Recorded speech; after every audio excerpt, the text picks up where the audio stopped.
Hello and welcome to Bruh Baking, and today I'm making something that someone suggested. It wasn't just me looking up a random recipe on the internet. So thank you to Bence for suggesting a vegan brownie restaurant, because usually I don't think of healthy alternatives to regular recipes, so this should be good. I'm interested to try it out. So once again, thank you to Bence. This time, since it's not just a regular recipe on the internet, I'll just list all the ingredients and stuff in the description, so if you would like to try it out for yourself, I'll put it there. But to start everything off, I will list all the ingredients and how much you need now, so that you can kind of be prepared if you do want to make this. So I'll just kind of do this in a step-by-step list of ingredients so you'll know what you'll need. So one of the first big things that you'll need is 2 cups of semi-coarse flour. I have that on the bottom there in the red tub. Next, you'll need 1.5 cups of sugar. I have the white granulated sugar in the orange tub. Next, you'll need 3/4 cup of cocoa. I have Hershey's cocoa. I don't think it really matters, you just need cocoa. You'll need 2 teaspoons of baking powder as well as 1 teaspoon of salt. You'll need 1 cup of water. I have some in a Brita filter. You'll need 2/3 cup of vegetable oil. I'll put the specific oil that they listed, but they said vegetable oil is fine. You'll need 1 singular banana. I went to Walmart and just got a bunch of bananas. It was like 1.39 pounds. You'll just need 1 banana, so you don't have to get multiple. You just need 1. The last thing you'll need for the recipe is 1 cup of cooking chocolate. I could not find any cooking chocolate at any of the stores nearby, so I decided to get semi-sweet chocolate chips. Apparently that can be an accurate substitute depending on the recipe, and apparently it works for brownies. So I'm trying it. But that's legit it, so not very many ingredients, which is nice.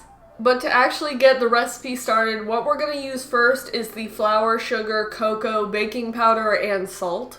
And I'll put a list of how much you'll need and what you're putting into the bowl, just so you can see it, but I have the card, so I'm all good.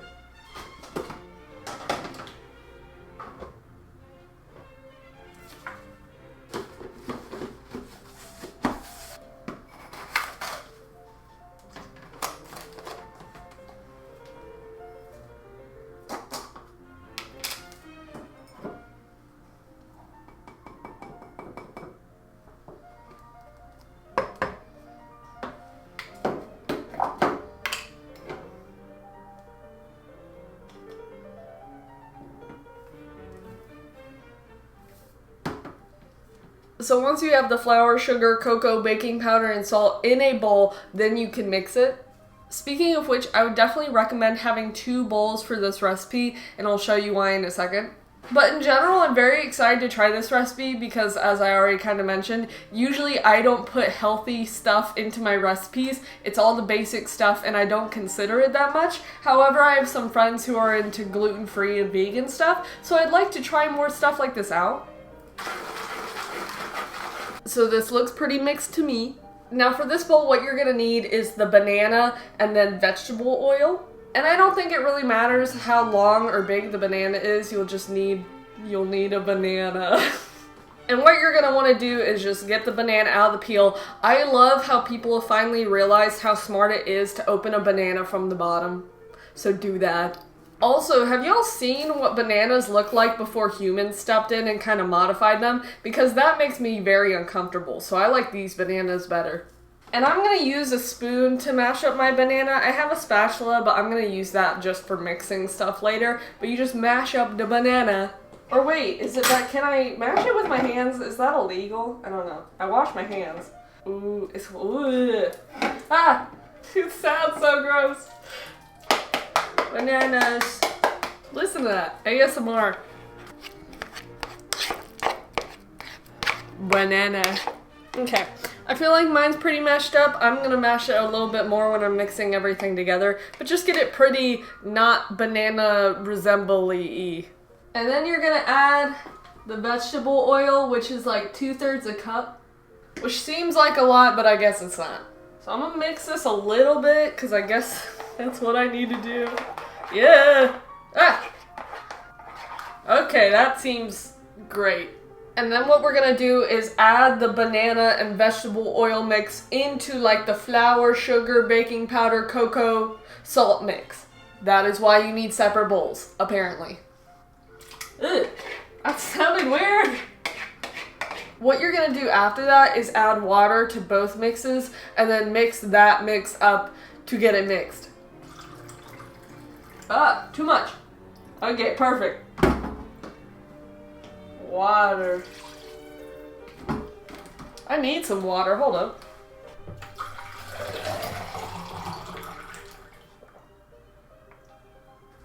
And now you mix for a bit. Ooh, look at that. La la la la la la. And this is a good time if you want to use a whisk or something to beat up some of the banana pieces that aren't fully mashed, because that's kind of the case for me. So just use your big brain and mash the bananas. Like always, if you happen to have a recipe or something that you think is good and you would like for me to try, I have a few more that other people have suggested in the past that I do want to try. But if you have any recommendations or any suggestions, feel free to let me know. Especially if they are gluten-free or vegan recipes, because I have friends who I would like to cook for, but usually I can't because they're either gluten-free or vegan. So that would help me out. So now it's time to add the chocolate. It's 1 cup of cooking chocolate. I'm using chocolate chips. We'll see how it goes. And you just, woo! And because this batter is kind of thick, I'm gonna get a handheld mixer out because my wrists kind of hurt. Never feel embarrassed to say that you got weak wrists.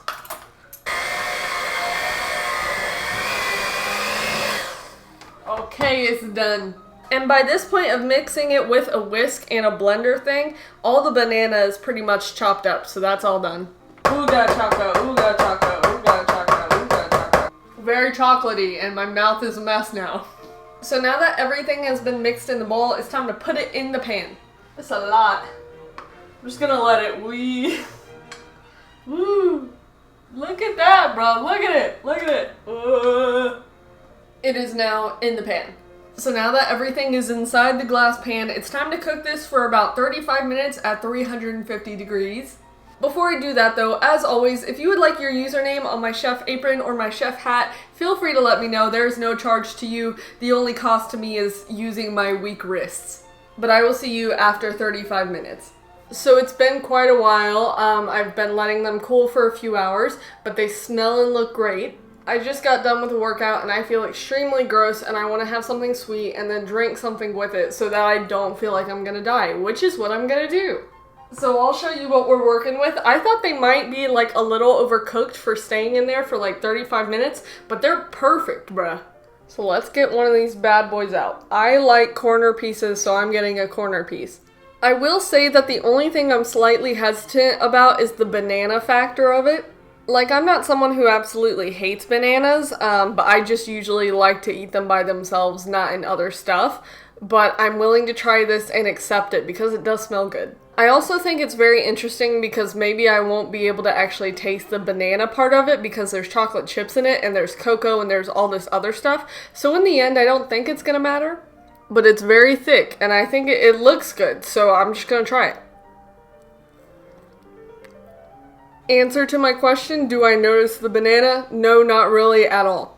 The consistency and the texture of the brownie is very fluffy, but at the same time it's kind of solid. Like, I don't know the exact word for it. It's not bad at all, it's just a bit different than what I'm used to, which is okay.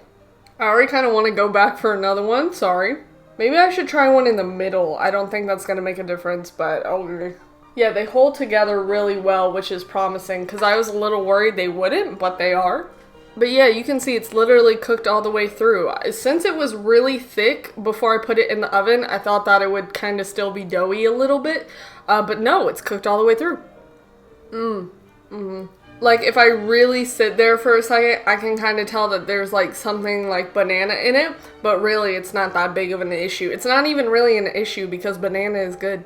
That's good. That's really good. Like, even though I'm not straight up vegan, I could substitute this recipe rather than getting a box recipe and using eggs. Like, it's not that big of a problem.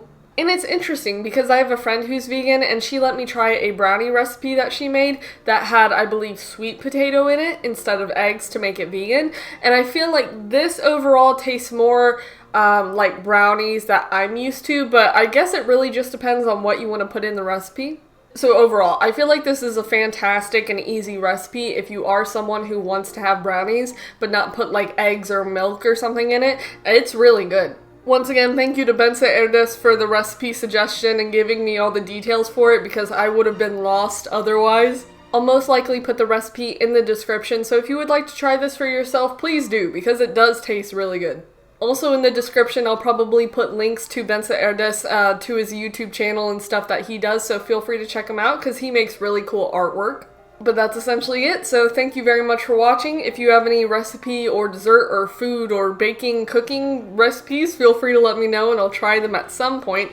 But that's essentially it, so thank you very much for watching. Bye.